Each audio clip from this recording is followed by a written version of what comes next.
ஆண்டவராகிய இயேசு கிறிஸ்துவின் நாமத்தில் காலை வாழ்த்துக்கள். இன்றைய மன்னா, என் கற்பனைகளை கவனித்தாயானால் நலமாயிருக்கும்.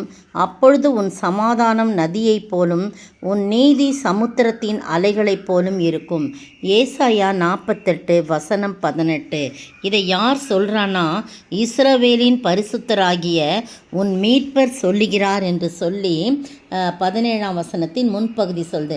என்ன சொல்லிட்டு இதை சொல்கிறான்னா, நான் உனக்கு பிரயோஜனமாக இருக்கிறதை உனக்கு போதித்து நீ நடக்க வேண்டிய வழியில் உன்னை நடத்துகிற உன் தேவனாகிய கர்த்தர் நானே அப்படின்னு சொல்லிட்டு தான் என்ன சொல்கிறாரு, இந்த கற்பனைகளெல்லாம் நான் சொன்னதெல்லாம், நான் உனக்கு போதித்ததெல்லாம், உனக்கு பிரயோஜனமாக இருக்கிறது தான் நான் போதித்தேன். அதெல்லாம் நீ கவனித்தாயானால் நலமாயிருக்கும்.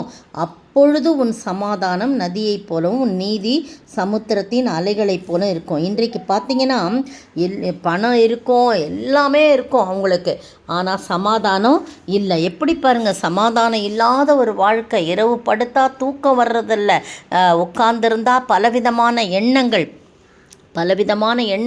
அப்படியே அலைக்கழித்து அவங்கள ரொம்ப டிஸ்டர்ப் பண்ணிகிட்டு இருக்குது இல்லை சொல்கிறாங்கல்ல. நிறையா பேர் மனோதத்துவ நிபுணர்களிடம் போய் சிகிச்சை பெறுறாங்க இந்த சமாதானத்துக்காக, இரவு நேர தூக்கத்துக்காக.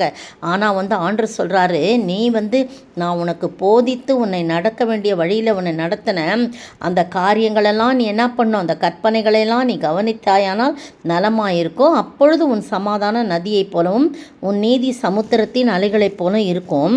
அடுத்த 19ஆம் வசனம் பாருங்கள். அப்பொழுது உன் சந்ததி மணலத்தனையாகவும் உன் கர்ப்ப பிறப்பு அதன் அணுக்களை அனைத்தாகவும் இருக்கும் அப்படின்னு சொல்லியிருக்குது. மணலே சின்னது, அதோடைய அணுக்கள்னா அந்த அளவாக இருக்கும் அப்படின்னு சொல்கிறார். அப்பொழுது அதன் பெயர் நம்மை விட்டு அற்று போகாமலும் அழிக்கப்படாமலும் இருக்கும் என்று சொல்லப்பட்டிருக்குது. அவ்வளோ அவ்வளோ அதிகமாக அணுக்களை போல் அதிகமாக சின்னதாக இருந்தாலும் அது அதிகமாக இருக்குது இல்லையா.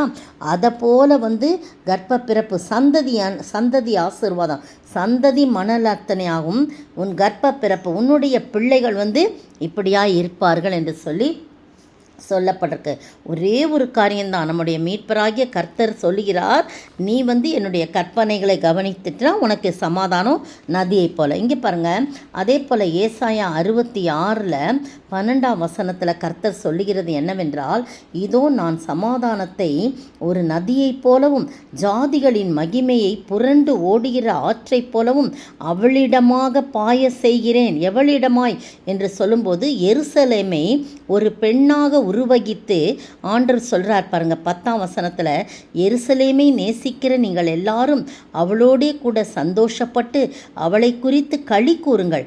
அவள் நிமித்தம் துக்கித்திருந்த நீங்கள் எல்லாரும் அவளோடே கூட மிகவும் மகிழுங்கள் என்று சொல்லிட்டு 12ஆம் வசனத்தில் தான் இதை சொல்கிறார். கர்த்தர் சொல்லுகிறார், இது என்னவென்றால், இதோ நான் சமாதானத்தை ஒரு நதியைப் போலவும் ஜாதிகளின் மகிமை புரண்டு ஓடுகிற ஆற்றைப் போலவும் அவளிடமாய் பாய செய்கிறேன் என்று சொல்கிறார். அப்போ இடுப்பில் வைத்து சுமக்கப்படுவீர்கள், முழங்காலில் வைத்து தாளாட்டப்படுவீர்கள்.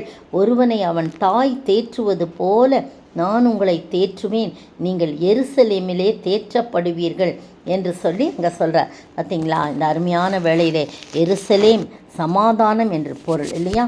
அந்த எருசலேம் அந்த சமாதானத்தை அவர் தான் என்ன பண்ணுறாராம் இந்த இடத்துல நதியை போல். அப்போ எருசலேம் கர்த்தருக்கு பிரியமாய் இருக்கும்போது, நீங்களும் நானும் கர்த்தருக்கு பிரியமாய் இருக்கும்போது நமக்கும் என்ன செய்கிறாரு, அந்த சமாதானத்தை நதியை போல் இந்த இடத்துல இந்த இது வருது. இங்கே பார்க்கும்போது ஏசாயா 48 நம்ம கற்பனைகளை கவனித்தாயானால் நமக்கு சமாதானத்தை நதியை போல அவர் புரண்டு வரும்படியாக செய்வார். ஓடும்படியாக நதி நிற்காது, ஓடிக்கொண்டே இருக்கும். அப்படிப்பட்ட ஒரு ஆசீர்வாதத்தை நமக்கு தர ஆண்டவர் காத்து கொண்டிருக்கிறார். அந்த ஆண்டவரை நோக்கி நாம் ஜெபிப்போமா? சமாதானம் நதியை போலிருக்குமே, நீதி அலைகளை போல இருக்குமே.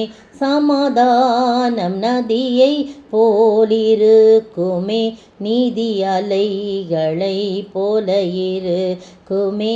கற்பனைகளை கவனித்தாலே ஐயா எத்தனை நலமாக இருக்குமே. கர்த்தரேயும் துணையானீர், நித்தமும் எம் நிழலானீர். கர்த்தரேயும் துணையானீர். நேற்றைய பதில், செம்மறி ஆட்டு தோள்களையும் வெள்ளாட்டு தோள்களையும் போர்த்து கொண்டு திரிந்து குறைவையும் உபத்திரவத்தையும் துன்பத்தையும் அனுபவித்தார்கள். எபிரேயர் 11 வசனம் 37 கடைசி பகுதி, பின்பகுதி. இன்றைய கேள்வி, எதை அற்பமாக எண்ணக்கூடாது? என்ன செய்யும்போது சோர்ந்து போகக்கூடாது?